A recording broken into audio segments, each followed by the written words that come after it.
मतीउल्लाह साहब भी हमारी एक तरफा क्लास ले लेते हैं, लेकिन कोई बात नहीं, वक्त अब आ गया है कि मैं और वो आमने सामने बैठकर बात करेंगे और मैं उनको बताऊंगा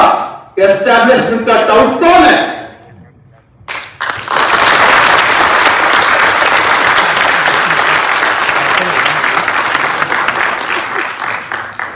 हमें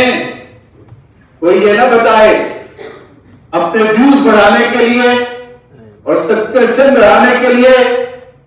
कि शौकत अजीज सिद्दीकी की करतारकुशी करके उनके व्यूज बढ़ जाए।